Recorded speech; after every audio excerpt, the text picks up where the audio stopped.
Baseball is dead. Rest in peace. It is Wednesday. Joseph's all over the schedule now. He's supposed to be just Mondays, and then sometimes he comes in on Thursdays if he misses Monday. This week he's the Wednesday guest. It's the Wednesday hot seat with Joe. Welcome, Joe. You're welcome. It's good to see you. New Baseball Doesn't Exist YouTube video just dropped. I did watch it, but now I'm like, oh, it was like the rarest plays. Yes, the Michael Morse grand slam with no bat, etc. I'm not going to give away all of them, but the rare. I mean, obviously the Danny Jansen playing for both teams in the same game, just the rarest oddities of our beloved game of baseball. The Baseball Doesn't Exist YouTube channel. Check that out. Also, speaking of YouTube channels, on our very own YouTube channel, our very own Justin Havens just dropped a video essay on Bobby Witt Jr. and where that gentleman ultimately we're providing some context in terms of best season to not win an MVP award. How confident are we that he's not going to win? Now that like Judge has kind of, I don't want to say gone MIA, but has not maintained the historic pace that he was on by any means. It's not just in the it's not in the stars that Aaron Judge walks away with this MVP. Absolutely not. And that's why I made the point that if Bobby Witt Jr. continues to propel the Kansas City Royals into the postseason picture the way it looks like he's going to, I find it really hard to keep Bobby Witt Jr. away from that award. Well, what if I told you, Dallas? What if I told you, Dallas, that Bobby Witt Jr. has now passed Aaron Judge in F-WAR? Mm-hmm. Would you believe me if I told you that? I would believe you. Okay, so this thing ain't over. No. This thing ain't over. But don't you think that the East Coast bias with the voters, Yankees, Aaron Judge is the guy to win the MVP. His offense numbers are so much better. Joe, don't listen to those morons talking on TV about an East Coast bias and the fact that it does not. Only a moron would say something like that. So that is something you might have to play for, Joe. I appreciate you bringing that up. A lot of people, even some people are doing East Coast bias. They think Lindor should get an MVP over Ohtani. I don't know if you saw that, Dallas. I can't very well say that's laughable because it's not laughable, but I mean, we had a great debate about where fans are going to land on the production. And I do think that an opportunity for the Mets in the postseason and an opportunity for the Royals in the postseason weighs heavily on this specific race, simply because it's two teams who there's storylines abound about their trajectory into the postseason, who's responsible for the majority of their success or a lot of their sustained success. And you look no further than the most preeminent position on the field at shortstop. And then you see the production you're getting from these dudes. They're literally carrying their teams. And it's just not an award to give away, I think, like it felt like maybe even 2-3 weeks ago, where you're just handing the award to Ohtani. You're just handing the award to Judge, even amidst two incredible secondary seasons with a Lindor and with a Witt Jr. Well, Underdog Fantasy is the easiest place to play fantasy sports. Playing their pick'em game is as simple as selecting higher or lower on player stats, strikeouts, total bases, home runs, and so much more. Make entries of all baseball, or you can mix and match across your other favorite sports. You can win up to 100 times your money, and it's a ton of fun. I have not made my picks yet today, but I'm going to be cooking those up after we're done recording Baseball is Dead. If you want to join me with the picks that I throw out there, I'm going to throw them out on my Twitter and my Instagram. I feel like I've been doing okay. As I did last year, I was red hot. Like last year, I was just draining threes from beyond the arc. From half court, I was draining threes. So yeah, give me a minute to heat up, and I will. Make sure you sign up with the promo code Jared. That's JARED to get up to $1,000 in bonus cash and a special pick on Underdog. That's Underdog Fantasy, promo code Jared. So my voice is fucking cooked from the other night doing an 8.5 hour meet and greet. And this morning I was like, I'm going to go and get a tea. I'm going to get a tea to warm up the old vocal cords. Well, over the last night, that Dunkin' Donuts burned to the ground. So no tea for me. Wow, Coffee too hot. Hope everybody's okay. Yeah, no injuries. It was an overnight thing. I guess it was at like midnight. It caught on fire, whole plaza. Damn. Little insurance deal. Oh, the whole plaza. So not just an insurance deal. Well, it still could be an insurance deal depending on who owns the plaza. Maybe insurance deal gone awry. Yeah, could be. Could be, yeah. But no injuries. It was an overnight 6-alarm fire. 6 alarm. Mm-hmm. I thought it stopped at 5. No, they got 6, brother. Were the flames blue? Like, how fucking hot was this thing? My God. That was my question, is how, like, what does that mean? That's all hands on. Well, like you said, that's every alarm they got. Yeah. And like, it was all surrounding towns were here trying to put this fire out, apparently. Oh, yeah. That's all hands on deck. Like, we got this thing is spreading right now. This place could crumble. It's like a strip mall. It's like, yeah, the Dunks was attached to like a karate place, which was attached to a market. Mm-hmm. Yeah. Well, they have firefighters, and I know this because our home we purchased from the old fire chief in the town that we live in. And he made it abundantly clear to us that this is how things would go in the event of a natural disaster. He said, they will drive the trucks right up here to the bottom of your hill. They will then take all of their equipment up your driveway. And if you don't have the gate open, they will remove the gate. And they will be running lines directly through your backyard all the way up into the mountains. Because if your house goes, if this house right here goes, this whole fucking place goes. So in an event or in an effort to avoid what happened in Paradise, California, which was, this is a town with one way in, one way out, not much leeway outside of that. That's what they do. And remember, I had the fires years ago, and my wife and I watched from the fucking beach in Malibu, watch the firefighters fight the fire and run the lines through our backyard on our fucking security cameras. Just a wild scene. Yeah, living out in the West Coast, it's got its perks. You guys got great weather, but the earthquakes and the fires and all that shit. I mean, I'm happy to just shovel in the winter. And then we don't even like the winters haven't even been bad recently. And Jared, I'm telling you right now, I'm having that conversation with my wife, and I'm the dude who's grown up in this place my entire life, right? Like, look, outside of the earth, the ground moving a little and maybe shit catching on fire, like, it's not that bad. And now I'm like, the earth's moving fairly frequently, and the fires are getting hot, and they're happening a lot. Like, maybe towards the middle would be. You know where that doesn't happen, Dallas? Saugus, Massachusetts. Shit never happens here. Never. Yeah, you just get random flooding, right? No, we get flooding in Saugus. You shitting me? We got the Saugus River. It's full of mud. It's not even a real river. The Saugus River. Yeah. The mighty Saugus. Is that where Tom Sawyer and Huck Finn, the second book, was based out of? Johnny Appleseed is from Saugus. Yeah. Johnny Appleseed. He's from Saugus. Went to Saugus High. Johnny Appleseed, pothead, right? Yeah.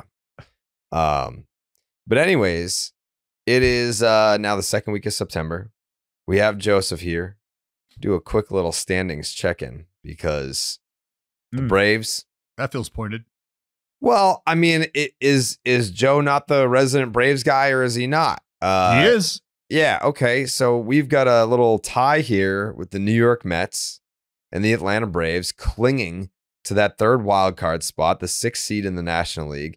The Cubs, they've won 3 straight. They're not going to go down without a fight. They're 4 games back. It's weird how, like, in the American League, the Red Sox are 4 games back, and we're like, yeah, they're fucking dead. They're toast. Meanwhile, the Cubs have these exhilarating finishes to their games. They've won 3 straight, and we're like, I don't know. Don't say no to the Cubs. I mean, the Cubs could still be in it. They're only 4 back. But either way, it's a dog fight, Joe, between the Mets And the what, Jayhay? You want to rub you dirt on the Cubs? No. You were comparing the Red Sox and the Cubs, right? Yep. I think you are projecting your own feelings about the Red Sox onto the conversation and not what has actually been said. You have said that the Red Sox are dead and buried in the position they are. That's fine. I think I don't think anybody said that the Cubs are viable and the Red Sox are not at any time other than you. Jayhay. No. You don't think that there's optimism amongst Cubs not fans with Chicago right now? Cubs fans? No, not much. I don't actually. You don't think Cubs fans, after winning 3 straight and having that win that they had with they might Pete have Crow, relatively Armstrong, fresh optimism. There might be relatively more optimism right now than there is with Boston because they are coming off of wins, but their place in the pecking order of like how likely is it going to be that they make the playoffs? I mean, unless I missed a significant change in the odds, I don't think are that much different. No, in fact, the Reds, according to Fangraphs, the Red Sox have twice as good of odds as the Cubs to make the postseason. That's crazy. Like, I feel like Cubs fans right now are kind of in the boat of like, they're not saying we're getting there, but they're definitely not saying we're dead. Yeah, that's fine. That's fine. But I don't think people on this podcast were like, go Cubs, go. Red Sox are dead. Okay, not this podcast. Okay. No, I'm talking about the Twitter streets. I'm talking about you're much Twitter more. streets. Yeah. I'm in the weeds. Pounding the weeds. pavement. Yeah. Yeah. I got my, what is it? The something to the grindstone? No, that's not the phrase. That's well, like that's like if you work. streets. That's like if you work hard. It's like the you got your nose to the grindstone. You keep your nose you work hard to the grindstone. Yeah, but that means you work hard. That doesn't mean you pay attention, right? Yeah. Well, if you're listening, if you're connected, Jared, Ear you've to the always streets. got your ear to the streets. Yeah. I got those two mixed up. I knew them. I kept my ears on the grindstone, and I'm working hard to listen to you. That's I'm working really hard to listen to you guys. But yeah, I don't know. Do we know a Cubs fan? Who the fuck is a Cubs fan that we know that we could call? And I mean, I have plenty of friends who are Cubs fans, but I don't know if I don't know if any of them will pick up or. Should we call? Yeah, Boog? I mean, Boog is more than a fan for sure. We should call him. I'm gonna call Boog right now. What do you think he's gonna say? He's gonna what? Everyone when I call them, they're like, "Why?" They're so confused. Let's call. Give him a ring. It's late enough. Yeah. He is out on the West Coast. Yeah, Dodgers series, tough break for him right now. But yeah, yeah, that's true. That's but he's he's a grown man. He's an early to rise guy. Hello, Boog. What's up, dude? Did we wake you up? No. Okay, all right. Thank God. Getting started early. Okay, all right. Yeah. I said, Who's we? Justin Havens, Dallas Braden. The whole crew's here. Joe's here. Jake's Morning, here. buddy. Love it. Just getting my day started early, you know. There you go. I think I'm being accused of creating a false narrative, and I needed the Cubs' perspective on this to kind of validate how I feel about this. So the Red Sox are 4 games out of the wild card, and we suck. Like we're average. Alex Cora had a quote, I think yesterday or the day before, where he said almost verbatim, we're still in it, but I don't know how. So like that's what's going on in Boston. But the Chicago Cubs are also 4 games out, the same amount of games back as the Red Sox. But you guys have won 3 straight baseball games. Very exciting finish last night. How would you gauge? Like, I'm sure the Cubs fans don't feel like we're getting in, but they're not saying we're dead, right? Yeah, they're not saying we're dead. It's basically just keep winning games. But I mean, it's not so far removed from what you're talking about, because the other thing is, they have 2 teams that they have to pass, and they don't have the tiebreaker against either the Mets or the Braves. So even though they're 4 out, they're really 5 out. Right. So I mean, I feel you. I would say that it's more like just win tonight. You know what I mean? And then I think, we're moving closer where it'll change, but I would say we're still in that stage where it's like, just got to keep winning games, and then we'll really look, take a hard look at the math and, how realistic is it? But yeah, right now, I don't think anybody actively thinks they're getting in. I mean, you're talking about a playoff odds right now of, under 4%. Yeah. What a really nice way for Boog to say you're wrong and that Justin and Dallas are right. Such a classy dude. That's why we love what's Boog, happening it's here. like, Exactly. No, it was him. It was him being like, you're right, but nah, you're wrong. Not really. Kind of thing. Yeah. Nah, it's closer to how I feel. It's like the Cubs fans are not like, they're watching this team right now haul off 3 straight wins. They're beating the Dodgers, best record in baseball. And they're saying to themselves, all right, we might not get in, but we're not dead. We'll see what happens. You got to take this day by day. Me and Boog are 100% aligned on this. Red Sox fans are like, it's done. Like, we're on to Patriots season, even though they fucking suck too. But that's the mentality. Is Cubs fans are taking it day by day. Red Sox fans are on a football season. It's 2 different dichotomies. I would also tell you though, that as a general idea, their 2 fan bases are very similar. 2 very fatalistic fan bases. Like these are the 2 like top 2 fan bases on the board for you guys are 1 out from winning the World Series. Do you think there's a chance a UFO is going to crash onto the field and kill everybody and it won't count? And like Red Sox and Cubs fans would be like, you know what? There's a chance that might happen. Yes. Something bad might happen here. Yes. So I think there are similarities between the 2 fan bases for sure. Yeah, 100%. Like I remember we were just doing like an interview for the 20th anniversary of 2004. And they were asking me about, like, when the Red Sox got to the World Series, what was your mindset? And I was like, when they went up 3-0, I was like, they're going to lose 4 straight. Even when they were up 3 games, I was like, the only way that at least at that point, after 86 years of losing, Cubs went, 108 years? The Red Sox had gone 86 years without a World Series title. They just became the first team to come back in baseball history, being down 3-0, taking 4 straight from the Yankees. Then they go up 3-0 on the Cardinals, and I was like, fuck, they're about to lose 4 straight. Like, that's how this ends. That's the only way that this can end. They're not going to actually win this World Series. That's so funny. It's true. Well, as an aside, by the way, I was a broadcaster for the Marlins in 2003, and they won the World Series. They didn't make the playoffs in 2004. And one of my BC friends said, you should get tickets for the Red Sox home playoff games. I went to every Red Sox home playoff game in 04. Holy shit. Just as a fan. It was amazing. That was a great run. I mean, what a time. What a time to never miss a home playoff game for a particular team. Just maybe the most historic playoff run of all time. Yeah, it's pretty cool.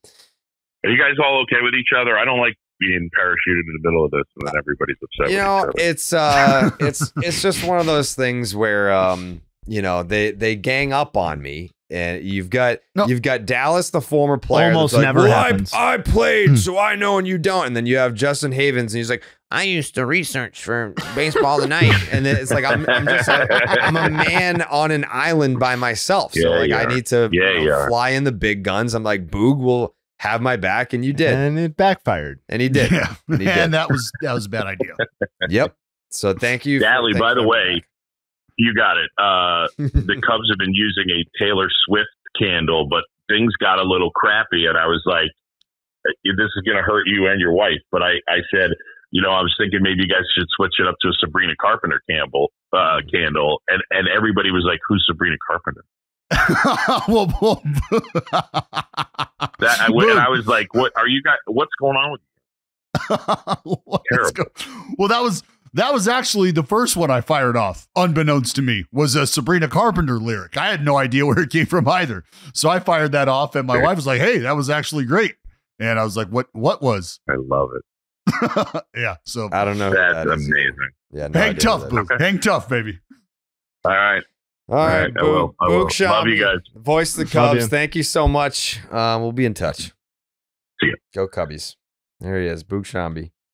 One of the greatest. One of the greatest. You 100% woke Boog up, and I appreciate Boog for saying, you know what, it's all good. We're here to talk ball.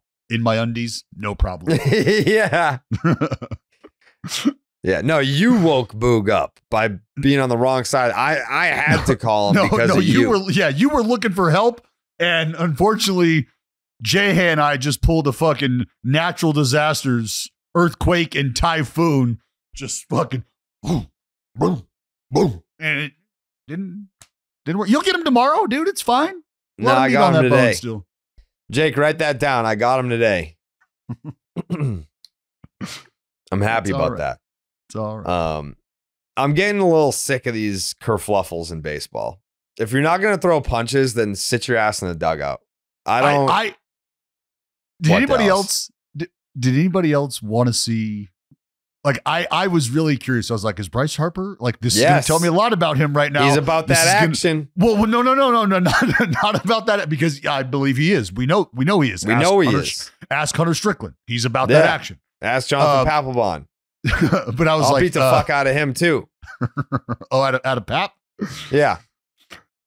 Well, I don't know if I believe that, but what we are talking about is Bryce Harper and what he was very close to doing. Time out. Before you move on, Dallas, there's only 2 people that have ever had a physical altercation with Jonathan Papelbon on a baseball diamond. It's Bryce Harper, Jared Carrabis. Ever in baseball history, 2 guys to confront Jonathan Papelbon in a physical altercation on a baseball field.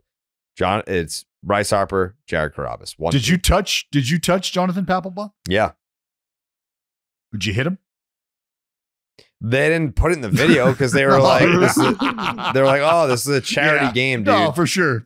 Yeah, well, game. So the children saw it live, and you're okay with that? You're fine with that? That's the example you like setting? Not my kids. I don't give a fuck.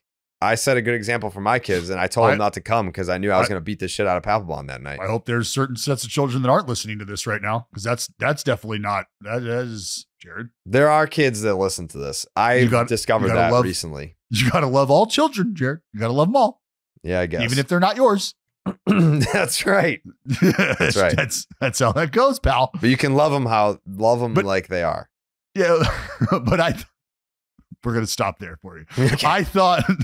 I thought Bryce Harper was getting ready to ruin years worth of built up stock in the baseball, like, fuck you world, by just absolutely sideswiping Uceta.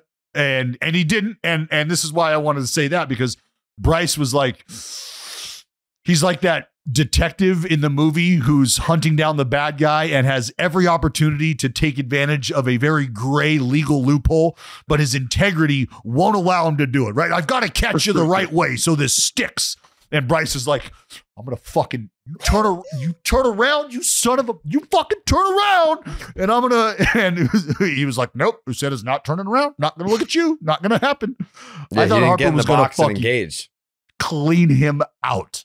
And he didn't. So respect for Hart. Respect for Hart. Funny. He does the exact same thing he did against Hunter Strickland. He takes the helmet off. It looks like he's about to fucking it's go that time. Shit at him. He didn't.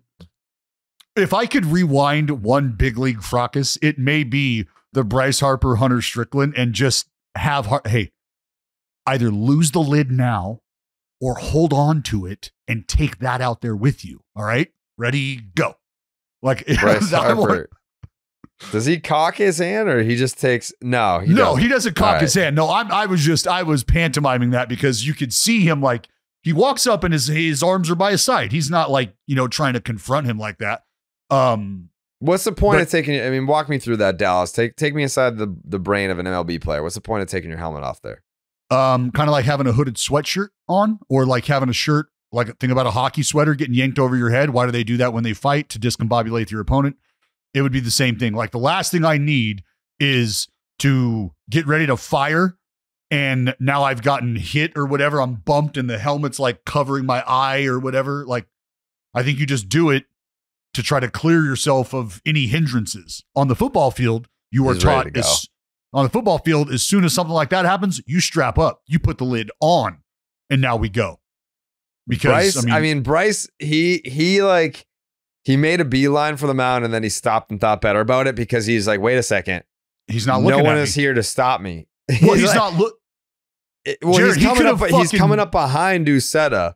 Right. But Nobody's he doesn't get stopped by the left side of the infield until he like kind of like slows his pace. Like he moves towards the mound very quickly and realizes like I'm gonna come up behind this guy, so this could be a cheap shot. Stops his quick pace.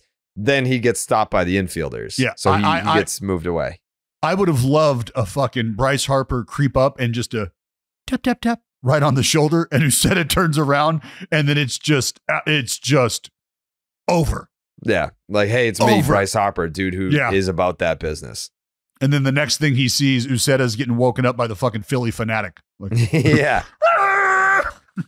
Yeah, I don't know that that was the wisest move to throw at probably one of the most beloved guys in that Phillies clubhouse. And then be staring at him knowing Bryce Harper is behind you. Well, that's the, like, you want to talk about a gross lack of feel and spatial awareness and like just that, because that's it. I'm telling you right now, if I was Uceta and I let that one fly, knowing what he was doing, because how about this? He tried to say it was a changeup. He's like, oh, it's a changeup. But it was 96. It was 96. It was that's just my 96 96 mile an hour change. He's got good stuff. He's got good stuff. Great stuff. Yeah. Ugh. But see, like in that moment, what's to say? Like, we're not talking about this. What we're showing is highlights of the 30-second window that we should allow these dudes to make their decision. Castellanos wanted to go get him. You got 30 seconds. Go get him. If that were a rule in Major League Baseball where you had to let him go, do you think we would see an influx of guys going? Yeah, I feel like the guys want to walk out and puff their chests, but they want people to stop them. Like they want to let people know, like, yeah, I want to go out there, but I'm not gonna, but I want to, and I'm not. We're never gonna make it past the infield dirt here. There's dudes in the clubhouse, and we always talk about this. There's 26 guys on the roster. You'd like to have one or two complete assholes. I'm talking motherfuckers. Dudes who, as I talked about the other day, don't want to be the babysitter of your children. They don't give a shit that your kid wants their shoes. They don't care whether or not they're on the poster in the room of your children. None of that matters to them. They are here to do a job, and they are not here to be trifled with. Just absolute dogs. And every team needs a few of those. And I think that if this was opened up the way I've talked about for so many years, you would absolutely see a clear-cut separation in individuals who would be doing that, and the fact that it just wouldn't happen. Because how many people you think really wanted to go out there and have Uceta's back in that moment?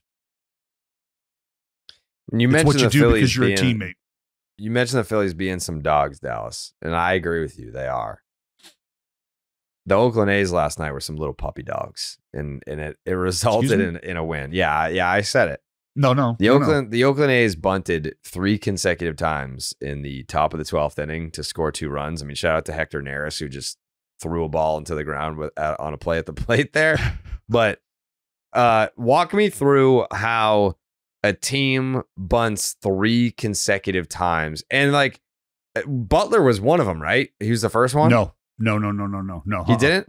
Law Dog did not play yesterday. No. Okay. Who bunted? It was... No. Well, we're starting with the guy on second base, right? Yep. So you're trying to get the runner over. Yep. Nick Allen, I believe it was Max Schumann. I'd have to go back and look at the scorebook, to be honest. But yeah, the idea is you're obviously trying to push a run across here in extra innings. And what do you got to do? Well, we're not sitting around waiting for the homer. We've got to force the action. We got to make something on the road happen. And so that's exactly what they did. They put the ball in play. They made shit happen. They made the team they were playing play fundamental baseball. And guess what didn't happen? Fundamental baseball. Is that how Kotze drew it up? Or do you think after like the first bunt, it's kind of just like, all right, well, I'm going to try that. And then the next guys were like, well, they don't think we're going to bunt 3 times in a row. Like, let's try it a third time. And sorry, I started out. It was Daz, actually. Daz Cameron, who put the bunt down, dropped a bunt down for a base hit that led the inning off. So now we got first and third. Max Schumann goes safety squeeze. Initially, they go back no action. And then it's the bunt that Neris ends up just fucking spiking. And then Nick Allen comes up and does the exact same thing. I mean, but who puts that on? Is that all signs, or is anyone bunting for a hit on their own, or what? That's all strategic. That's all. I know, strategic. but whose decision is this? Well, what do you mean? Whose decision is Kotsay putting on a sign? Yeah. Are these guys up there being like, I'm going to do this? Like, this is what I'm going to do. Well, no, when you ask if it's a sign, if it's something, yes, it's a sign. And so inherently that's always going to be coming from the manager. Always, every day, twice on Sunday. So if you see 3 bunts unfold on the field, there's in extra innings, like the Red Sox, there's a strong possibility Alex Cora has put that on. This is what we're going to do. And specifically for our club, like I said, you are 5th in baseball in home runs, and that's great. But in this moment right here, based on what we have in front of us and who we have coming up taking our at-bats, Daz Cameron, he's got juice enough that you want to let him swing away, though, in this moment where we could start to separate. No, we're going to play fundamental baseball. You're going to put the ball on the ground. We're going to get that runner over to third. That's how we're going to approach this right now. And and that's how we're going to go. And that's exactly what they did. That's quite the risk that you run, though. You could look like a huge asshole bunting 3 straight times if that doesn't work out. It just happened that it very much worked out for the A's. Well, the first bunt, you get lucky per se because it turns into a hit. You were more than happy with giving up the out just to get the runner over to third. The second bunt was even luckier because you have Hector Neris spike it into the ground. Well, the first one, Jared, or the second one was bunted, maybe it was the third one, bunted past the first baseman who couldn't get it. Mm-hmm. So again, put the ball in play, make him play catch. They couldn't do it. So to your point about it could look poorly. Well, the first base runner that you got, that first bunt hit that worked out, I think that shifts everything and says, well, now we got 2 guys on, nobody out. I'm more than okay with potentially bringing this run home and sending another guy into scoring position so we could do this maybe all over again. Well, you're not going to bunt a third straight time if the first 2 bunts were for outs. Well, obviously. Yeah. I meant if you got that second runner there. Yeah. Joe, where are you at on the bunt in baseball? Is it a dying breed? Yeah, I'd say it's a dying breed. No one bunts anymore. And every time you see people bunt, they look lost most of the time. Like, you used to watch players bunt, and that a lot of times on too. I saw the Braves, like, the defense is always lost. Not always, but a lot of times they don't really know how to defend it. So it kind of goes both ways. I could see it kind of coming back for that reason. You kind of catch people off guard. Joe, I had a great exchange with an executive in the front office, and it was about, and I posed this question. So what do you think we work on even less than bunting? And he answered it, defending the bunt. And how much emphasis or priority is really put on actually executing these movements, right? You watch guys in BP, if you go to the game and you're fortunate enough to watch batting practice, you watch guys stand in the cage and they do this, right? With their first 2 bunts, they go, well, 1 down third baseline, very lazily, 1 down first baseline, and then they go. So there's no emphasis placed on the actual art of execution. And then there's no actual emphasis placed on the art of executing the defense for this play. So it is quite literally a craft on both sides that has been pushed aside. So if you can still do this and you can still execute this, I mean, how do you argue what just unfolded? How do you argue that? You had 3 opportunities to field what is conceivably, theoretically, the easiest play to field. A bunt, a slow rolling baseball intentionally put on the ground towards a defender. And you couldn't execute 3 times. 3. And I talk about this with relievers all the time, and it's going to start becoming more important and more prevalent again. There's 3 things that you absolutely must do as a reliever. You have to come in spinning your breaking ball for strikes. Otherwise, your heater gets ambushed and you're backing up third. You have to be able to control the running game. Otherwise, it turns into a track meet and the game's fucking over before you've thrown your 4th or 5th pitch. And you absolutely must be able to defend your position. Otherwise, that shit right there happens. I'll tell you I'm bunting. I'll bunt it right back to you, and I'll watch you fuck it up 3 times. Something you absolutely can't fuck up 3 times. Signing up with the promo code Jared. Yeah. To get up to $1,000 in bonus cash and a special pick on Underdog. That's Underdog, promo code Jared. Jared. That's 100% right. of the time. That's right. One more thing on the Uceta incident, and I'm sure Dallas, you'll agree, even mostly as a pitcher. But I saw some people were praising Uceta and being like, I don't know why they were so upset. Like he hit him in the hip. He didn't throw up around his head. Blah, blah, blah. He fucking threw at him because he just gave up 5 runs. It was a 4-4 ball game. And then he gave up 5 runs, was frustrated and having a hissy fit, and he threw at Nick Castellanos. Like I think that throwing at guys has a place in baseball, no doubt. Like I don't want to say I'm old school because, I mean, old school would be like, yeah, like fucking buzz his tower and hit him in the head and break his fucking ear hole. Like, I don't feel that way. But yeah, like making hitters uncomfortable or an eye for an eye in certain situations. Like, yeah, like there's a place for throwing at guys in baseball. And Uceta did it the right way by hitting him in the hip. But he threw at him because the Phillies put up a 5 spot in a 4-4 game in the 5th inning. Like, that's not why you throw at someone. Be mad at yourself. Like, why the fuck you throwing at Castellanos for that? And if he were, there's one thing that he could have done that would have softened the blow of the situation. And that's get confrontational with Castellanos. And what and I hate to say it this way, but I think there's reality to this.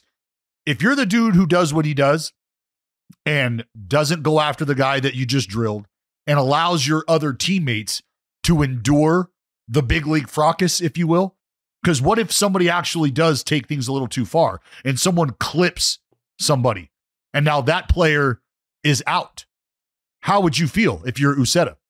So the one thing that he maybe could have done was actually get physical and say, you know what? Yeah, I did. And that tells everybody, that tells the whole world that you know what you did was bullshit.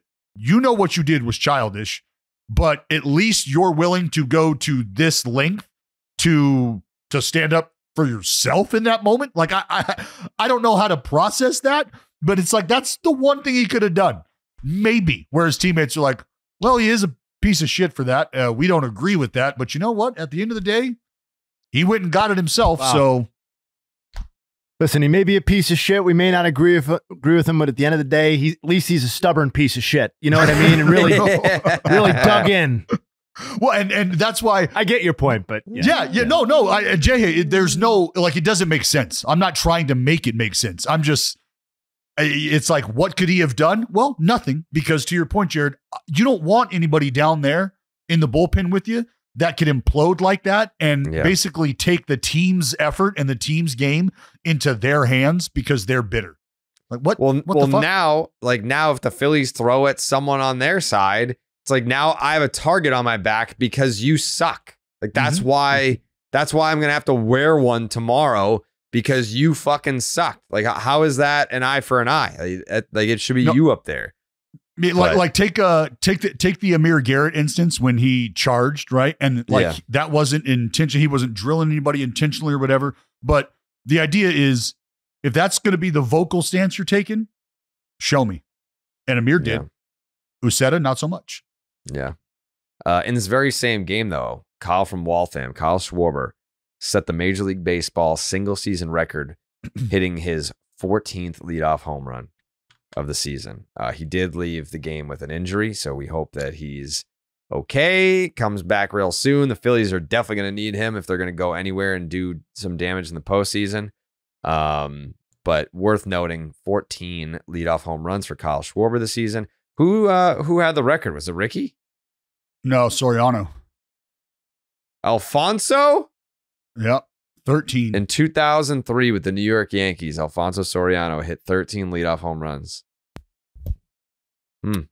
Also, Schwarber since September 3rd, last 8 games, 7 homers, 452 batting average, and a 1.726 OPS. So, you never know how long hot streaks are going to last. But yeah, if we're talking about bats that probably need to be in the lineup right now, you'd hate to miss them. You know what's a crazy stat about Schwarber?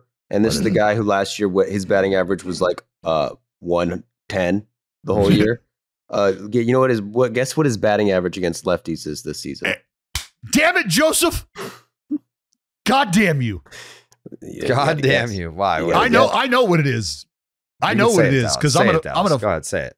I'm gonna follow up. No, Joe started this. All right, we want to guess 321.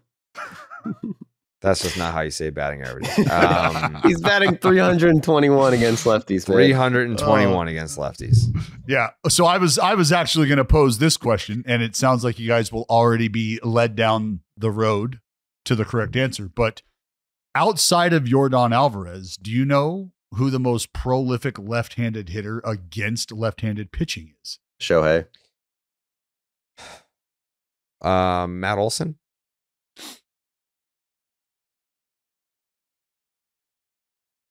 I'm guessing we haven't said Kyle Tucker. Jayhay? I guess I should clarify it. By OPS. By OPS in our Lord's year of 2024. If I'm operating under the assumption it's not Schwarber because we've already said his name, then I'm going to guess Lawrence Butler. It is not Lawrence Butler. Oh, upset of the season. And going into yesterday, it was Kyle Schwarber. Kyle Schwarber with a 949 OPS against left-handers. It's actually Juan Soto with a 954 OPS. That is the second most prolific left-on-left batter regarding OPS. But look at go ahead, Jay. Well, no, all due respect to those guys, but I just, let's take a second to talk Lawrence Butler here for a second, because if we're talking about splits against lefties, Lawrence Butler's hitting 302 with an 889 OPS this year. It's not far off. Yeah. Just want to give Law Butt some love. Yeah. Fourth on the list here, Bryce Harper. That's right. A 922 OPS against lefties this year. But how about I want to go back to Schwarb for a minute though, because Joey brought up the average, a guy who was, hitting 073 last year to now 321 against lefties, but the 430 OBP, the 519 slug, like all of those numbers are really, really, really good against left-handed pitching. Like really good for a lefty who is a power hitting leadoff hitter. I know that we just want to gloss over, we know that Yordan Alvarez hits lefties. So we're like, oh yeah, besides Yordan Alvarez, can we note exactly what Yordan is doing against lefties? Because it's outrageous. Absolutely. 379. He's a lefty hitting 379 against left-handed pitching with a 1052 OPS. That's crazy. It really is. And Jared, more extra base hits, I believe, or tied for extra base hits with Bryce Harper against lefties. Let me check that real quick. Yep, 23. 23 extra base hits between Schwarbs and between Alvarez and Bryce Harper. They both have 23, tied for the most. They both have 23. Matt Olson 21. I knew Matty O hit lefties. Yeah, well, Matty O was banging lefties on his way out of Oakland. That was the biggest. That was one of the biggest things that he was trying to work on, that he wanted to sort of just do away with, was any sort of question whether or not I'm going to be a platoon guy. No, let's put that to bed. I'll just start banging left-handers. And that has happened. I'm glad you brought it up, Jayhay, because some of the exact same drills that Matt Olson was doing, Lawrence Butler started doing. And I watched this at the beginning of the season. And then I watched it pick up after Lawrence Butler was sent down. And now he's returned and is on another planet. Little stat on demand for you here. You guys brought up Yordan Alvarez against lefties this year. That 379 batting average would be the 4th highest in the wild card era for a left-handed batter against left-handed pitchers in a single season. The only 3 higher batting averages are Ichiro Can we Suzuki. guess? Oh, I'm sorry. You want to guess? Go ahead. Well, I gave Ichiro in 04 hit 404 against lefties. Ichiro, Tony Gwynn, Barry Bonds. Tony Gwynn's best in the wild card era, at least, was 97 when he hit 356. Barry Bonds hit 384 against lefties in 2002. And the one that was not mentioned, the second best season. That's a great guess. Not correct. Although I bet if you sort by OPS, you're going to find some Giambi seasons. The batting average, Todd Helton. Yeah, hit 387 against lefties in 2003. So where's John Olerud on this list? John Olerud is John fifth. Olerud. Yeah. John Olerud is right after Yordan. He's the very next name. He hit 375 against lefties in 1998. Mauer, Markakis, another Ichiro season, Johnny Damon, and the aforementioned Tony Gwynn round out the top 10 in the wild card era. But like, you can toss out 379 against lefties, and it's like, that sounds great. How great is it? It actually is historically significant for a lefty to be doing something like that. Yeah, it's crazy. And remember, I highlighted Yordan with Kyle Tucker and I forget who else. Was it Loper Fido? I forget who else. But for a while, the Astros had the best left-handed platoon against left-handed pitching in baseball. Not the case right now, just because of the Kyle Tucker lapse in production. But that's what makes those dudes, the Astros, really, really scary. And I don't know if there's enough credit given to that. But anytime you have 2 all-star caliber players, perennial all-star caliber players like that you don't have the conversation about platoons with in this day and age where we're matching up constantly, that's a big deal.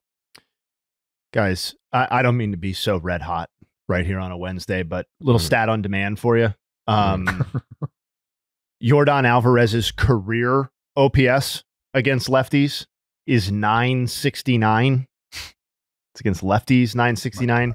Among all left-handed batters who have received at least 900 career plate appearances against lefties, that is the 4th highest OPS.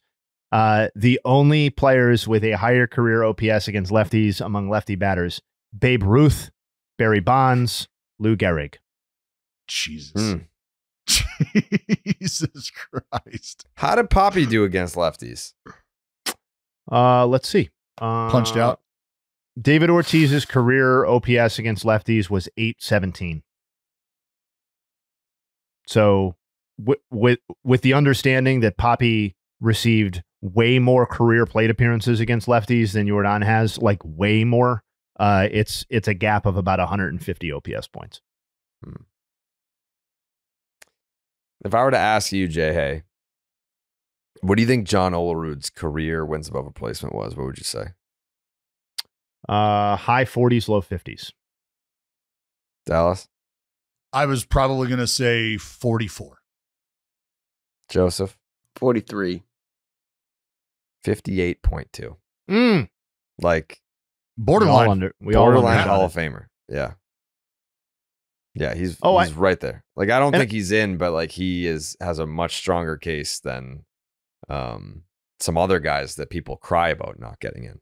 No question. And I think he actually is recognized as having that sort of case by a lot of people who are like around the Hall of Fame. Like, I'm not sure he's going to get in or ever going to get in, but I do think like there is an underrated or a undercurrent of incredible respect for John Olerud's career.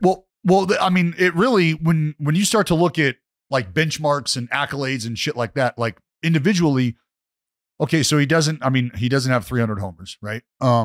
And I don't think John Olerud won an MVP, but outside of that, Like what are we, and we don't need to turn this into a John Olerud Hall of Fame case. Why not? But what, like, fucking batting title, World Series champ, multiple time World Series champ. Yeah. I don't know. Like what's preventing it? Is it just that's why I say we don't have to, it's just stacking him up against other guys, black right? ink, I guess.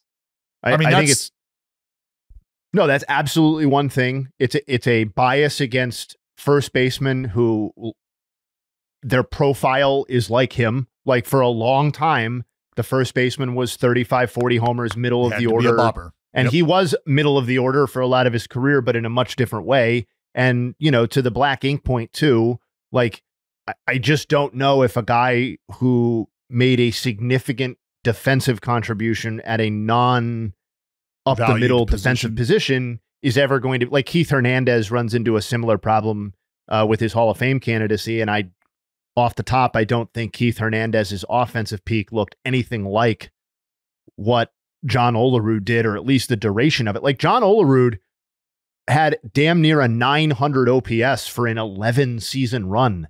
He put up 50 WAR over 11 seasons. Like, this isn't some like real weak case. I think it's a very strong case. And I don't know. I do think he's got a committee case down the line. But yeah, John Olerud, good call. Yeah. Jake, book John Olerud. We want to talk to him about his Hall of Fame candidacy. And I wonder what he's doing. I feel like he's one of those guys that retired, fell off the face of the earth. His last season, he had 295 with like an 800 OPS. He was 36 and then never played again. There's a very strong possibility I could get us John Olerud. Let's get him. Where's he at? Is he in baseball?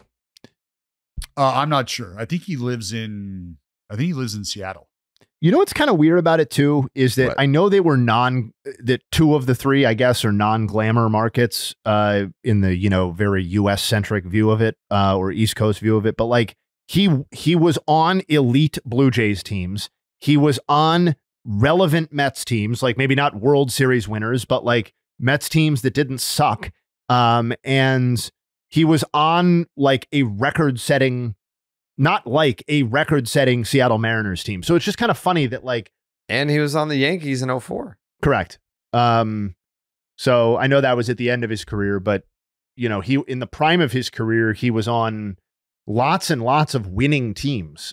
So to the extent that matters for anybody's case or just an appreciation of him, he was part of basically the most successful runs for both the Blue Jays and the Mariners that they've ever had.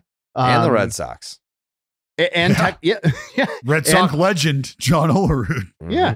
And to some extent, like, it's not the best run the Mets have ever had, but it's definitely one of the high points that the Mets have ever had, like that late 90s run that culminated in the World Series trip after Olerud left. But like, I don't know. Shout out Benny Agbayani. Yeah, sure. Bobby V, former Baseball Tonight legend. And Red Sox legend. I got to interview him and it changed my perspective of Bobby V. I bet it did. He's very engaging and interesting in a lot of ways. Yeah. I mean, I think also like when you're younger, it's much easier to like hate someone that is associated with a bad season for your favorite team. But I think I interviewed him 2 or 3 years ago and he was very sentimental. Well, it sounds like this is a story more about personal growth, Jared, on your behalf. I wish there was more personal growth on my behalf. I know. It stopped about 13. Somewhere in there, yeah. Clip that. Put it on socials. Jared short. Not short. Average height. It's official. Very average.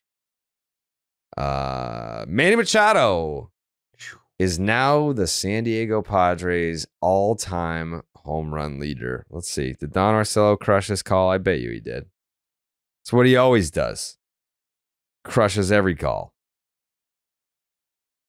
Yeah, here we go. Machado hits one to right center field. Back goes Rodriguez looking up. Manny Machado stands alone as the Padres all-time home run leader. Man, oh oh, Manny, you are number one in Padres history. Love it. Man, oh, man, oh, man. Two-run shot. Yeah. Does anybody know who he passed? Fucking,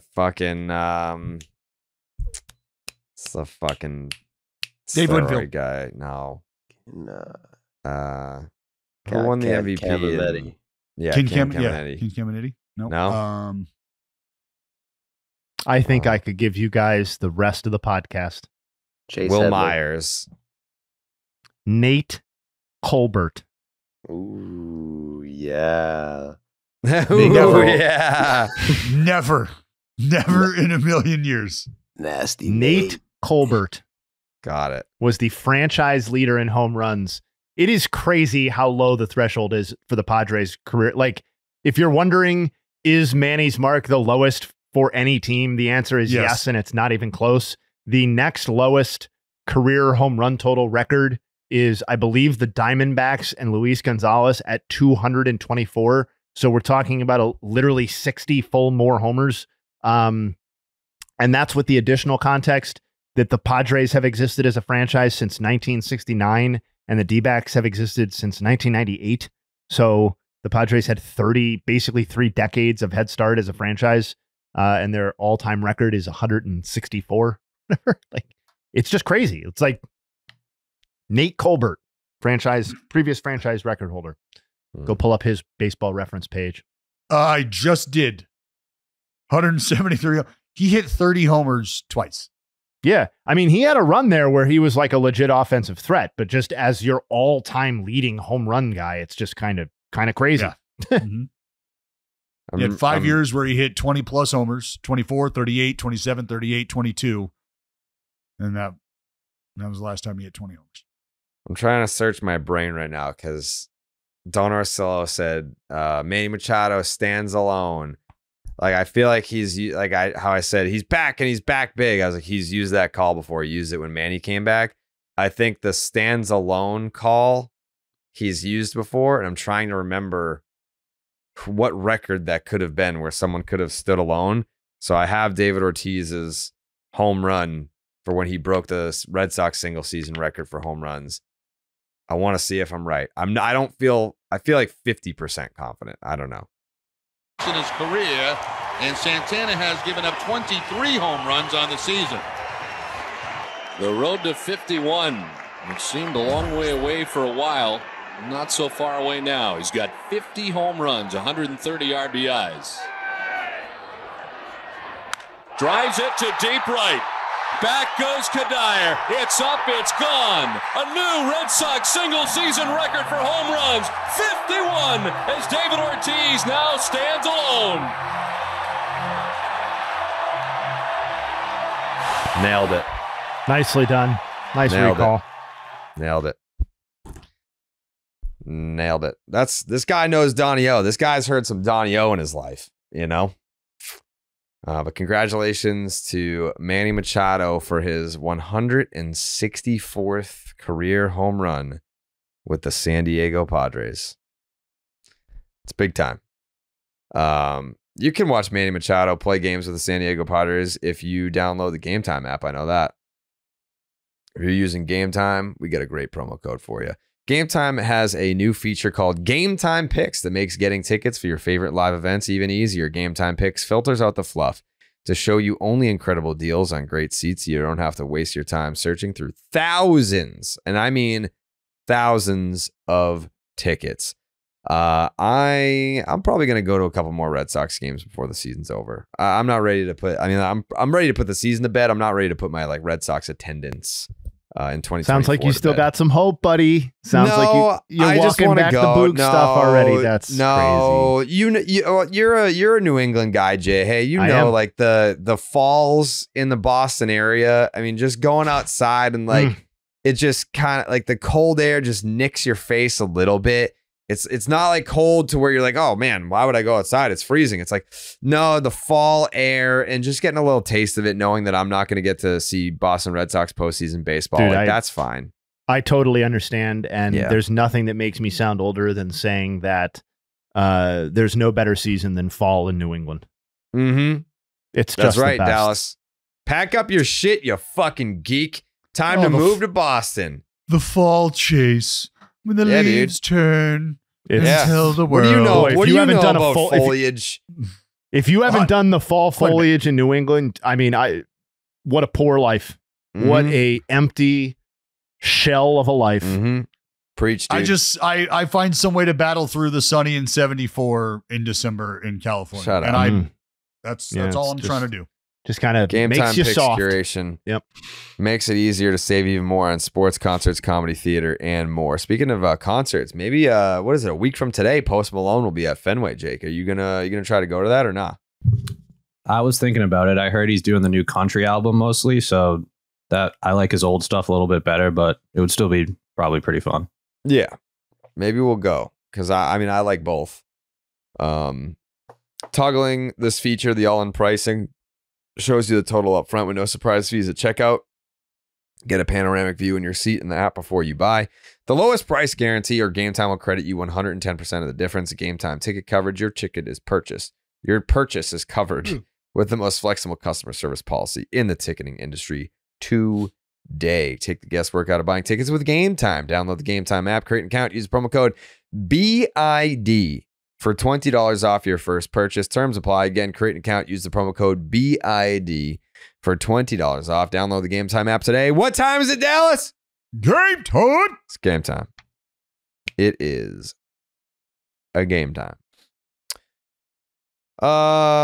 Yoshinobu Yamamoto made his return for the Doyers. Speaking of players coming from Japan, very cool moment when Shohei Ohtani got in the box, did the little hat tip to Imanaga. Imanaga, little hat tip back. Yamamoto making his return. Impressions, Joseph, what were your impressions of Yamamoto in his first start back? I wasn't watching too closely, but I'm just looking at the stat line. I'll tell you, 8 strikeouts in 4 innings. Probably pretty good. Looked like he is ready and not tired, and his velocity is there, and that first game back seems like he'll be good for the playoffs. I guess that's what you're probably most concerned. If he comes back and the fastball is like a couple of miles per hour slower, he's a little wild, then you're a little nervous. But I guess he pitched 4 innings just because he's on a pitch count. Yep. Bounce back. So best case scenario for the Doyers. I know they lost, but at this point for them, it's all about Glasnow and Yamamoto and making sure those 2 guys are throwing good, because without them, it's going to be tough. I know Joey said he wasn't watching that closely, but his conclusion that it was the best case scenario for the Dodgers, I think, is pretty spot on. This is about as good as I think you could have asked him to look. The velocity on the 4-seamer was intact. I think both from a visual perspective and what the stats say, this is one of, if not the best, that the splitter has looked. And in terms of effectiveness, it's tied for the most strikeouts that he's ever had with the pitch in a single start, and it's not even close. What I think is doubly impressive about that is that in terms of rate, he didn't like. It's his second highest usage rate, but it's not like he just totally leaned into it to get the strikeouts or anything.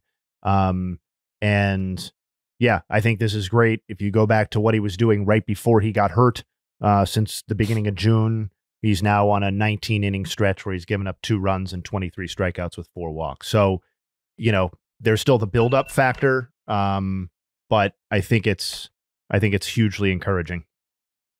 Well, what's something to look for? Well, let's start with what's encouraging is 29 total swings in his outing, 11 swing and misses. That's encouraging. That's deception. That's location. That's movement. That's all of the above, right? And to your point about the tick in velocity, Joe, you're seeing an uptick on the fastball, uptick on the split as well. That's going to be a factor moving forward. There's something else that's going to be a factor moving forward, and that is pitch usage, because he threw just one slider, just one. And in the outing prior to landing on the IL, it was, I think, 13. I think 13 sliders in that game against the Yankees. And so moving forward, is this a pitch he's going to back away from? Because it's a pitch he's had success with. Opponents hitting 167 against that pitch. And so now for him to maybe have to reel that in and go about things a little differently, that's something to watch for. Game plan wise, are opponents going to be tipped off by that? And are they going to put together an approach that they feel can be more successful against Yamamoto? I don't know. Remains to be seen, because if the health is the major concern, which it is at the most important time of the season, how do we keep this dude available? And if that's not letting him go out there and spin the shit out of the slider 15, 20 times a game, well, then maybe there might be a different look from Yamamoto in terms of how he attacks. And so if you're the opposition, I'd get back to the drawing board and I'd start thinking about a way to pinpoint or pick out how Yamamoto is going to attack you should the slider not be a big part of what he's going to do. But that could also play into the hand of Yamamoto, who says, slider feels good. You're just not going to see it until you absolutely have to. It's crazy to look at the Dodgers, like going to the playoffs. They could either have like the worst rotation in the playoffs or the best one. Because if they have Yamamoto, Glasnow, and the way Flaherty's pitched, like that's who's better than that, really. Like only a few teams could argue. But if you have Yamamoto and Glasnow hurt, and then you have to maybe do Kershaw, maybe Walker Buehler, like these guys have to step in, that's probably the worst rotation. It could go one of two ways. That's a great point. That is a great point. A lot of things can go one of two ways in life, but it can only go one way. A promo code. Signing up with the promo code Jared. Get up to $1,000 in bonus cash and a special pick on Underdog. That's Underdog, promo code Jared, Jared, all day, every day. Mm-hmm. Did you see what Skenes did after his last start there? His last home start, rather. What do you mean? Came off the mound.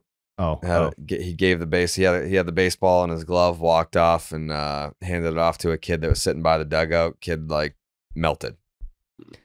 Lost his mind. Yeah, I feel like there are definitely guys that when they're in the zone, like starting pitchers in particular, like they're in the zone, and when they come off the mound, they're not thinking about like, hey, the fans are the people that come out to support us, and they're why we do this, and it's where we get our adrenaline from. They're just like, walking down the steps or whatever. But make little gestures like that when you're a dude that throws 103. Like obviously you got to be pretty amped up to be doing shit like that. But to still have the wherewithal to be like, yeah, it's all about the fans. I like that from Paul Skenes. Well, Jared, how many kids in the greater Pittsburgh area went to the first day of school with a Paul Skenes haircut and fucking mascara on their lip? You know what I mean?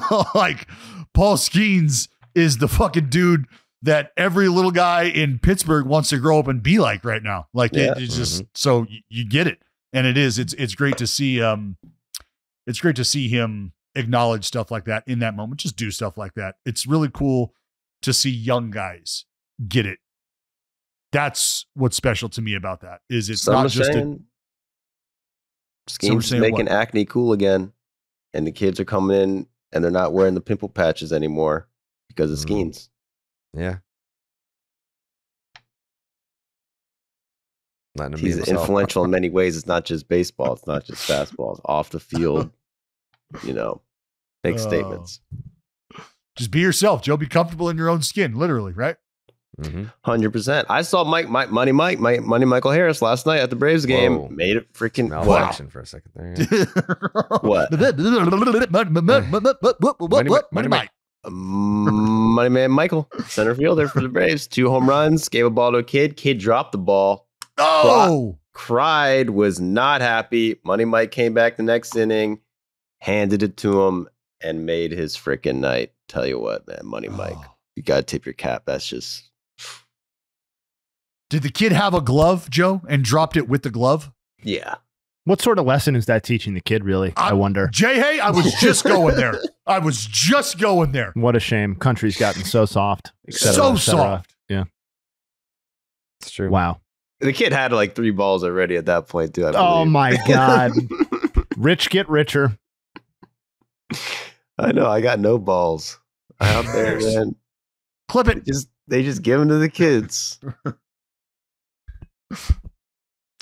Did you hear Nick Castellanos talking about Uceta? Compared him to a 2-year-old. Yeah, to his 2-year-old toddler. Mm-hmm. I don't know. Many 2-year-olds with sinkers going 96, my man. I wasn't even swinging because I thought there was a chance that could happen, and it happened. I think that he was just pissed off that his numbers got messed up. You don't have any beef with him, right? No, just other than like having a overwhelming sense that I was about to get drilled. You thought it might happen just based on the way the inning went against him to that point, or? I can't explain it, you know, just I know that he had relatively pretty good numbers going into that, and just watching him, I could see him getting frustrated, and I was digging in. I'm like, I'm going to take this pitch right here to see if he's around the plate, and it wasn't anywhere near the plate. So what was that like when you see your teammates put on Bryce, like come right? No doubt, because I think that we all kind of got a sense of what it was, that he was just pissed off that, you know, he got hit around and his ERA shot through the roof. Is it frustrating because A, was on purpose, but also B, maybe he could have gotten hurt there, I guess, in that situation? Well, I mean, it was below. It was like right at my waistline. So like for that, you know, I think I probably would have been a little bit more emotionally triggered if it was up, you know, by my head. But I think Bryce kind of felt the same thing that I did, you know, that wasn't even close. There's not really a written rule about how guys are going to react or how you react back to them in that kind of situation, right? I mean, you obviously were a little pissed off too once what you thought was going to happen did. Yeah, I just told him that was bullshit. That kind of sums it up. You know, I mean, it's you're throwing a baseball over 90 miles an hour and you're frustrated and you're gonna throw at somebody. You know, that's like my 2-year-old throwing a fit because I take away his dessert before he's finished. That's actually, we didn't even talk about the Whit Merrifield comments, who's now out for the year, right? Broke his foot. He might not be out for the year, but he's out. Yeah, he broke his foot or hurt his foot. I think they might say he can't come back by the end of the year, but he's been through it this year, that dude. Dude got to the Braves, broke his hand the first fucking day. We didn't even play a game yet. Then this situation got hit in the fucking head, comes back 2 days later, breaks his foot. Yep. That's like some Final Destination shit. It's like I was not meant to play baseball this season. Well, I was just going to say that's what that sounds like is phone. Sorry, dude. Hold, please. Okay. It's probably the front desk saying he's using all the good internet. Yeah. Hello. Good morning. I'm doing outstanding, De'Von. How's it going? He's getting complaints from the room next door. De'Von, no, the phone issue that has subsided. That was actually on day one, and I actually, I waited for my luggage for about an hour. D, I know, crazy, right? So I actually turned the phone on, called you guys, and was able to walk all the way down to the front desk. De'Von is with the phone in my hand, still working and still ringing. So I showed the front desk person that. And so it wasn't that the phone wasn't working. It was that, that nobody at the front desk was working. So the phone works perfectly fine. Yeah. It was just the human being at the front desk at that time was not working. Called the wrong room. Dude. It's like, what is happening? Yeah. Devon's doing this right now. Yeah. He's literally looking around the room being like, there you go, dude. Yeah, it was 2:45 in the morning. I walked down about 3:30-ish to finally get my bag. But yeah, nobody to be found. So phone works great, though. This is not Devon's fault. De'Von didn't lose his bag. Let him know. There you go. Shout out to De'Von for having to do this fucking Absolutely. asshole. Shout out to De'Von. Good follow-up. Like, hey, man. Yeah. Good peek behind what the production side has to deal with Dallas sometimes. Yeah. We're stronger than you guys know. We're stronger than you guys know. We're almost as strong as Hims. Because no man wants to lose his hair, but for men, it's actually very common. And now with Hims, the solution is simple. Try Hims Hair Loss Solutions, and it'll be joining hundreds of thousands of subscribers who got their flow back.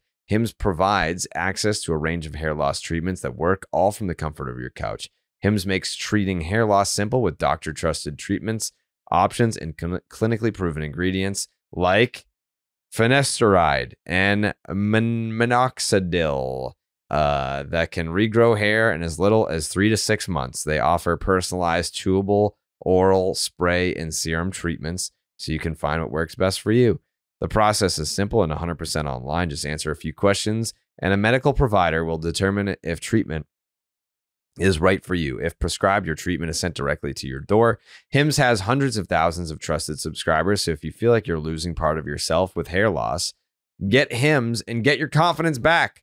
Start your free online visit today at hims.com/BID. That's HIMS.com/BID for your personalized hair loss treatment options. hims.com/BID. Results vary based on studies of topical and oral minoxidil. Prescription products require an online consultation with healthcare provider who will determine if a prescription is appropriate. Restrictions apply. See website for full details and important safety information. Shout out to Hims. I know a lot of people hopped on Hims and they're seeing results. Happy for those bald fucks. Not me. Not full head of hair, Jerry. I'm doing awesome. Jayhay doing awesome. Joe doing awesome. Jake doing awesome. And that's about it. At least as this podcast goes. You look like what a cartoon baby's hair looks like. Tommy Pickles looking ass.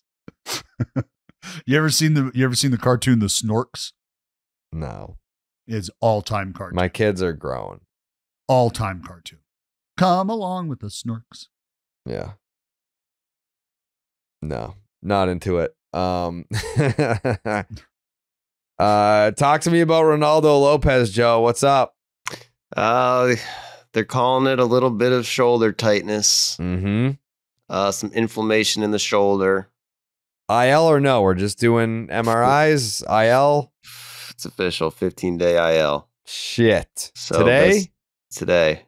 Best Fuck. case scenario, he's back for the final series. And he's well rested for the playoffs. That's best case scenario. Knowing the Braves. If you get there. Yeah. If we get there. I think we'll get there. We might not get there. We'll probably get there. I don't like, this is kind of off topic, but who's this fucking asshole that tweets me every day saying that I talk shit about the Orioles? I'm like, who are you thinking of? Because it's not me. He was like, yeah, Jayhay said that like Jackson Holiday isn't clutch and you agreed with him. I was like, what? I was like, I don't think Jayhay said that. And I don't think I agreed with a statement that wasn't made. I'm not sure there's a team that I have less like hate for. Animosity? Yeah, animosity towards than the Baltimore Orioles. That's, hate all 30 teams equally and stuff like that. But like, no. Yeah, no, I don't think I've said a bad thing about the Orioles in years. They deserve it lately. Well, I think Joe's onto something though. I think it's a reflection of the fact that it was like all good stuff and party times with the Orioles early on in terms of things that would be talked about on Twitter, and it's been kind of like a slog / negative over the last couple of months. Like early on, it was Gunnar and we got Corbin Burns who kicks ass, and is he going to win the Cy Young? Is Gunnar going to win the MVP? Look at all these youngsters that we got. Isn't this cool? We have so many of them that we're going to trade some of these extra guys for Trevor Rogers, and then we're going to demote him because he sucks. And they played like 500 ball for a couple of months now. So I think it's under 500 for like a sample now. Yeah, I think it's on them, not on us. I think we're pretty even-handed when it comes to the Orioles. But since you bring it up, let's just shit on the Orioles now. Yeah, let's do it. They asked for it. Yeah, this he is what kind of happens. did it. Yeah, this guy didn't fucking learn his lesson. Well, Corbin Burns, like he's got an ERA over 4 since June. So the guy who was the #1 Cy Young ace hasn't been that. And it sucks for them because with Grayson Rodriguez, there's some questions about him, whether he's going to be good for the playoffs, hitting on all cylinders. And if they don't have those two guys, the Orioles might be mincemeat, guys. I know we love the bats. It was a white boy summer in Baltimore, but when it gets fall and it gets cold, Fallout Boy summer. And you're probably going to be in a 3-game series where anything can happen. And you don't have Grayson and a good Burns. So since they were swept by the Cubs, series started on July 9th. They were swept by the Cubs. It was a homestand against the Cubs and Yankees and Rangers. July 9th is the mark. They are 26-30. Mm-hmm. And the Yankees haven't been playing that great either. So they kind of fumbled the bag. Yeah, the Yankees are 28-25 over that span. Very mid. So the two teams in the top of the division, so-called best division, have been mid for over a month. Talking 2 months now. Yeah, 2.5 months where the Baltimore Orioles have played on a similar quality as the Blue Jays, the Giants, the Cardinals, and the Reds. Like, that's kind of the win total that we're looking at here. And that's not what this team was built to be, and it's not what that's not the expectations here. Like, that to me is this is I'm not burying the Orioles by any means. Obviously, they could still do serious damage this year and maybe even win the World Series if Corbin Burns gets himself righted. But like, this is part of the frustration for me when executives or ownership or the sport sells these ideas of these full teardowns for these long rebuilds that result in this window where you have to capitalize on this stuff. And like, this is supposed to be, and may still be again, but like, this is supposed to be one of the seasons for the Baltimore Orioles to be competing for a World Series championship, not a wild card spot, not we squeaked in, not we're a feel good team. Like, they won 101 games or whatever it was last year. And this feels like a step back, even though it was supposed to be like, even if the win total didn't match, they loaded up to some degree. They invested in their present, and this was supposed to be a step forward, and it feels more like a step back. I think this is an underrated, frustrating situation because you know that the Yankees are always going to be there. The Red Sox feel more ascendant than descendant, given where their farm system currently sits. And we know that the Rays are always going to be competitive, regardless of what the Blue Jays' current situation looks like. So, like, it does feel like there is a time issue here for the Orioles, where missing out on this season or flaming out in the wild card round, if that's where it is like, it feels devastating in a way. Not end of story, but devastating. Well, let me ask you guys this. What was the move, or what were the moves like to bolster this situation right now after acquiring all of this talent to start the season? You find yourself in the spot you're in.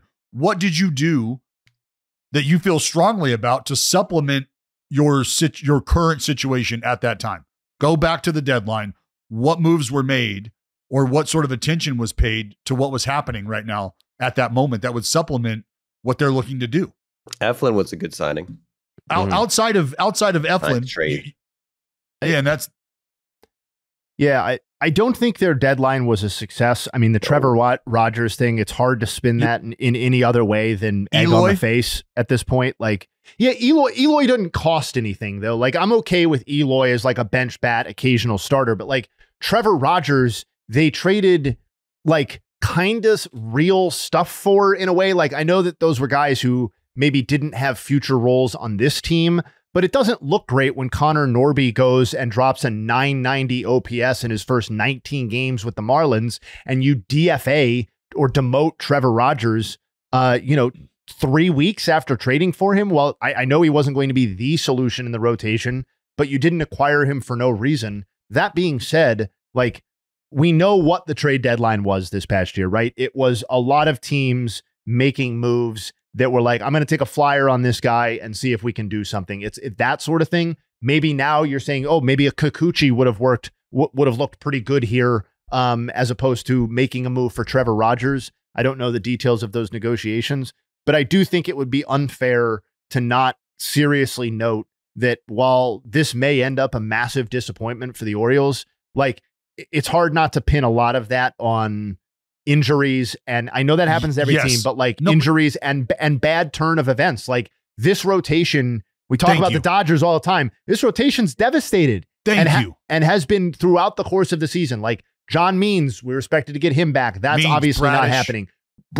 Bradish, not happening. And he was one of the most underrated pitchers in baseball last year from a regular season perspective. Gas can. Grayson Rodriguez at different points looked like he was breaking out, or at least being a number 2 or number 3 behind Corbin Burns. He's now he went on a less effective run, and now he's obviously sidelined, as Joey mentioned. And then the Corbin Burns stuff, like that trade was probably at a 100% approval rating for the Baltimore Orioles and analysts and everybody around the game, right up until the point where Corbin Burns started stinking. And it's hard to turn back the clock and be like, well, you know, that's not working out. Like that could still work out and be fine. But like that felt like the perfect move for this team. And I just think, like, you know, that's why these narrow windows, or these like, let's win as many games as we can in a 4 or 5 year stretch, is sometimes a dicey proposition, because, you know, you have a season where lots of things go wrong. And all of a sudden that's 20% of your window, quote unquote, down the drain.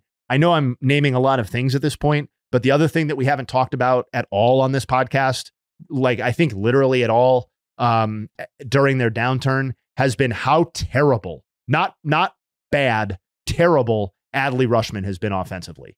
He struggled all year. It feels like Jayhay at different points, just to different degrees of struggle, right? And this is as bad as it's been. So he was through the games of May 17th, again, fun with arbitrary endpoints. But if you want to do a really long sample, he was at an 850 plus OPS on May 17th. He has now gone 92 games where he's hitting 222 with a 647 OPS. I know he's a catcher, and I know he has to deal with lots of different wear and tear elements that other positions are not dealing with. But he's supposed to be one of the offensive guiding forces of this team, kind of like no questions asked. And that's very much not what he has been. If you want to do a smaller sample of games, he's hitting 184 with a 543 OPS over his last 55 games. He has been really, really bad. And that's the second or third most important offensive player on your team. So after Jayhay wipes himself from just completely dumping all over the Orioles, let's also remember that they are in the position they're in the face of all of this, without a viable starting rotation to an extent, without one of your marquee offensive players doing anything. Guys that were supposed to take strides and steps forward have not. They've been shelved. All of that to say the Orioles are still extremely competitive and still have an opportunity. Is it as strong as it is good? And does it look as good in the future as it did at the beginning? No, because of everything we've just talked about. But they're still there in the face of all of this shit. And I'm not even dismissing that the future still looks as good, but this is an important season. It's not all about the future. It was very much about this season. Corbin Burns is only signed for this season. Like things are supposed to be happening in 2024. And again, they may still, but it's been a frustrating 3 months now. And Jayhay, I mean, I would have to go back and look, but I mean, I'd venture to guess that what Corbin Burns has encountered over his last, what has it been, like 3, 4, maybe 5 starts total. But I think if I remember correctly, looking back at it, there was one like 3-start stretch where it's like 6 earnings or more, right? And the last 2 outings for him have been decent. I mean, they've been bounce back outings much better than those 3 previous, but there was like 4 out of the last 5 prior to the last 2 have been not good. So probably one of his worst stretches. But even the last 2, man, 5 innings pitched, 2 runs, 6 innings pitched, 7 hits, 2 runs, 3 strikeouts. Like, yeah, not the dominance. And I know we're probably trying to move on, but like in a big picture sense with Corbin Burns, like what is happening with his strikeout rate? Like at some point you have to keep missing bats, and he's all the way down at 8.1 per 9. His strikeout rate's 21.9%. Like it's that's really, really hard to be an ace level pitcher in 2024 with a strikeout rate of 22%. Yeah. Yeah, that's I mean, crazy. with that K per 9 is, what'd you say it was? 8-1. Dude, it was, Yeah. it was like, you don't have to go that far back. It was 10-8 in 22. It was 12-6 when he won the Cy Young. Like, this is a totally different, like, swing and miss pitcher than he was. It's going in the wrong direction every season. And at some point, you pay the price for that. And maybe it just took half this season for that to happen. So, anyways, I don't agree with any of that. You don't have to Let's agree. go O's. No, let's go O's. It's let's go O's for me. You can say whatever you want, Jayhay. You're on team fuck the O's and all that. But for me personally, it's let's go O's. If I'm going to And it be has accused of being team fuck the O's, then I might as well dig in, right? Yeah. Might as well do a whole segment on fucking them. On fucking them. Yeah. Well, I'm glad you went there. I need to cleanse myself from all the dirt you just rubbed on my O's. And that's where Mando comes in. It's 100% natural, organic, created by a doctor, I believe. Don't quote me on that. I believe it is. You a Mando guy, Joe? Yeah, they sent me some. I bet they did. Fucking smells Was this from the amazing. pod? I didn't even know. I was that from the podcast? I guess it Yeah. was. I just got some Mando. I was You like, think all right. someone just sent you Mando for free? Well, sometimes I got companies from YouTube and Yeah. they just send me shit. But I've been using the deodorant ever since. There you go. It's And the whole soap. body deodorant. It's helping men conquer their odor in a new way, formulated with mandelic acid. Dallas, what do you know about mandelic acid? I know people used to think it was something, and now today they think it's something different. It meant something, right? Mandelic acid. That's the mandelic acid effect. Well, exactly. Yep. Mando has long-lasting 72-hour control that actually stops odor before it starts. This is big for you, Dallas, because you're on the move. You smell. You look like you smell. That's the problem with Dallas, is that he looks like he smells. The best part is that you can put Mando everywhere. You can put it in your armpits. You can put it on your feet, like all the different things that smell on your body, Dallas. You can put Mando there, and it's not just isolated to your armpits. You want to throw it on your feet, throw it on your feet. You want to put it on your back, put it on your back. Your knees, the back of your knees. I feel like the back of your knees definitely smell bad. Back of your knees. Yeah. To top it all off, Mando's cologne quality scents were created with men in mind. And pro tip, try to find their best-selling scent, Bourbon Leather. It is an absolute game changer. Once you experience fresher underarms, a fresher package, and fresher feet, Dallas, you'll never go back. Obviously, the grave diggers, they're going to get a special offer. New customers get $5 off a starter pack with the exclusive code and link. Shopmando.com. That is SHOPMANDO. Shopmando.com. The promo code is obviously BID. We try to keep it all super interesting and easy to remember for you guys. Yes. New customers get $5 off a starter pack with the exclusive code. That equates to over 40% off your starter pack. So use the promo code BID at shopmando.com. It's time to smell better naked, Dallas. Meg will thank you. Our guest tomorrow, Meg Braden, will thank you. That's so cool. I'm looking forward to that. Oh, it's going to be huge. Does she know? Did she agree? Well, hold on. What time I don't know if that's going to work out now that I think about it. Why not? I got a day game tomorrow, which means we are going to need to record early, which means that's 2 hours ahead of where she's going to be at on the West Coast, which means I think she probably sounds like he's actually ducking her for Dallas Family Feud. I think Dallas is actually misinterpreting this situation. I think him having a day game is going to require us to just record later with Meg and not him. Yeah. Which I would do. Meg's going to have to pick up the kids, and it's tough. Oh, man. No, I feel you just send a car for the kids, like a black car. No. Limo. No, absolutely not. All the way out on Waymos. All the way out on Waymos. Wow. Don't get me started. Is that a limo service? I don't even know what went. That's see, we're just, I live a different life. He's just making up words. Why? I don't even want to know why they're called that. I want to know why you're trying to duck Meg Braden and Family Feud. I'm not. It's literally a logistical issue. That's all. Okay. So ridiculous. We're going to have to figure this out. Whether that means we record the episode later in the day, at night. Meg's on the pod tomorrow. Feud at night. Yeah. BID at night. Yeah, well, we have to do.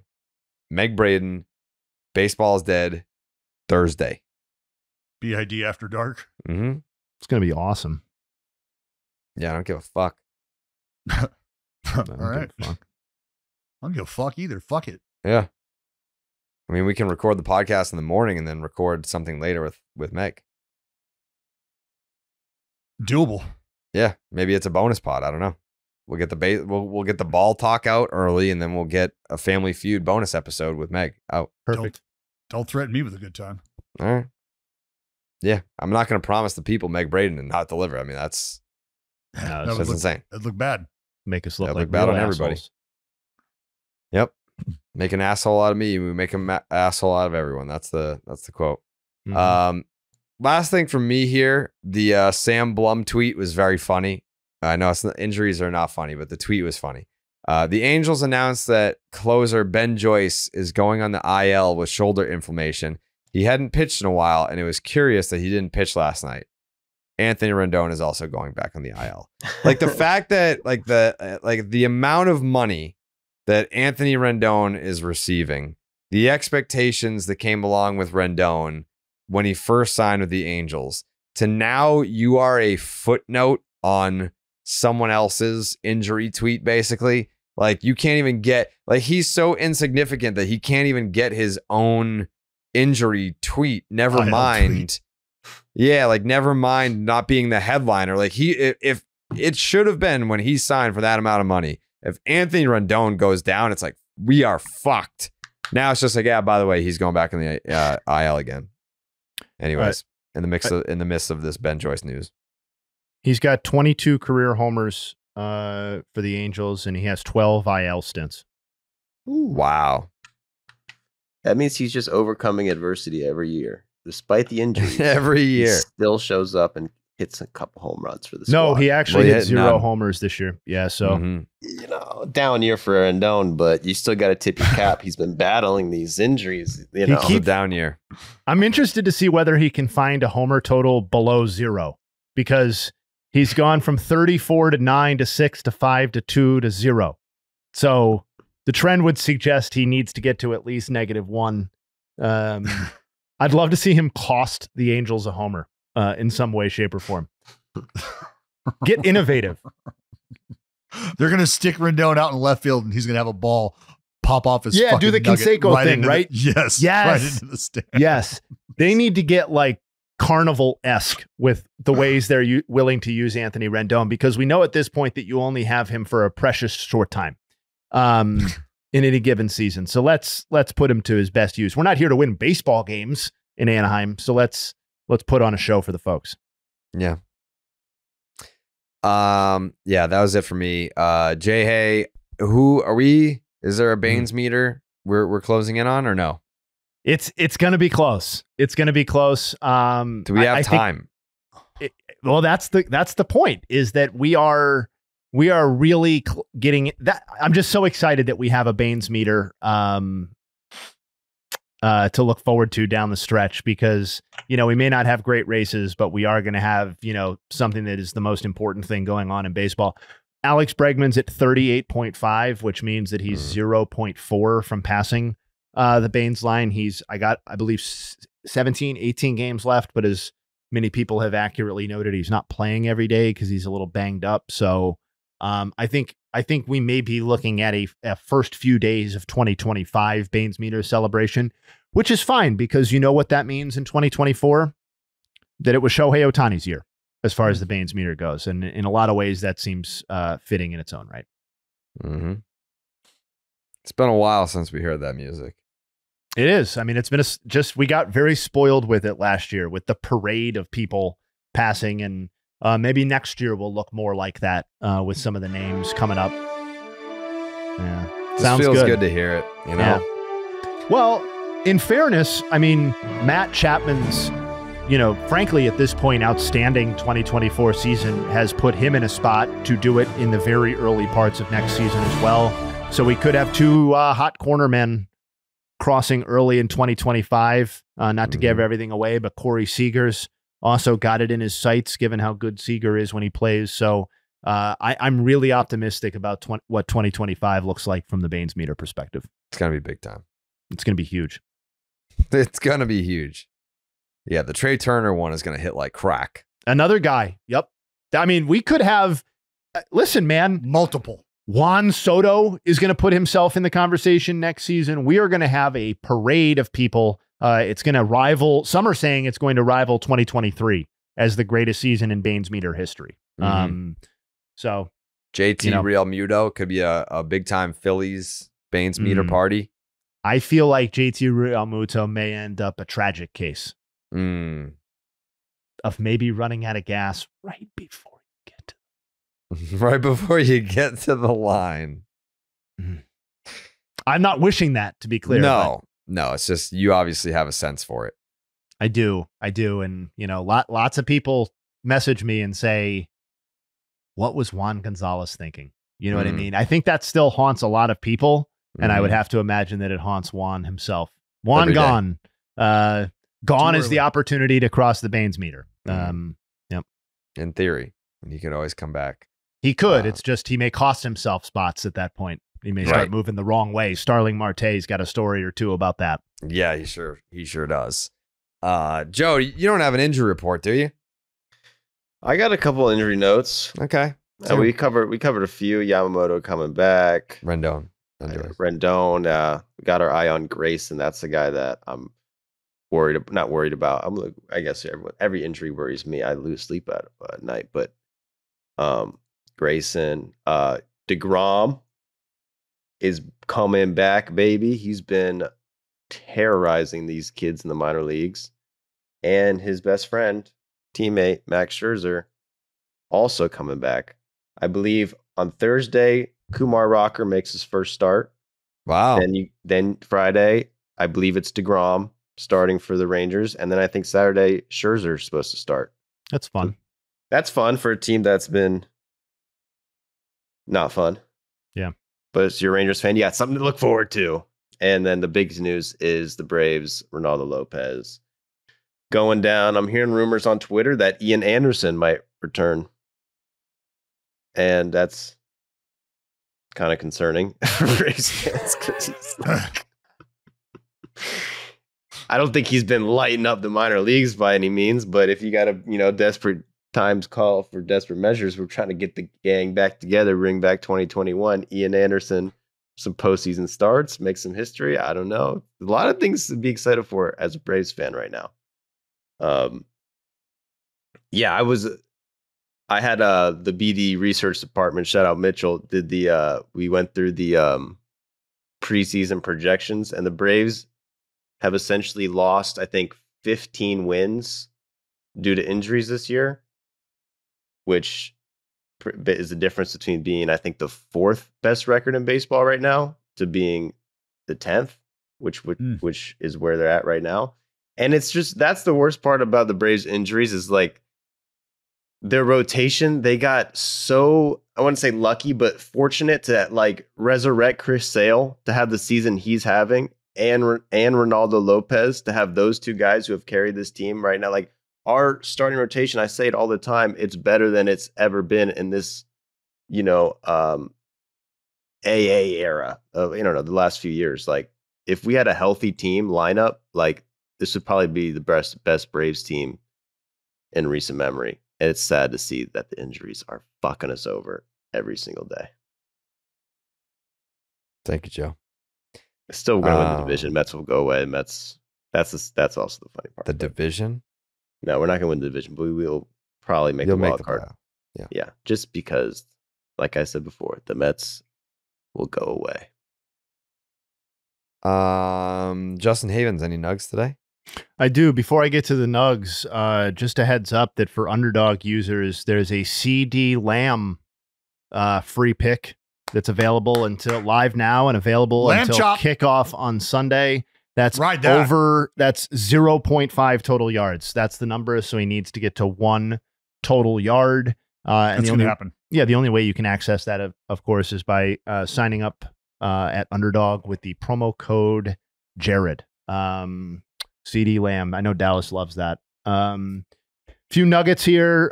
Some leftover stuff from Monday since we obviously didn't podcast. From Monday's action.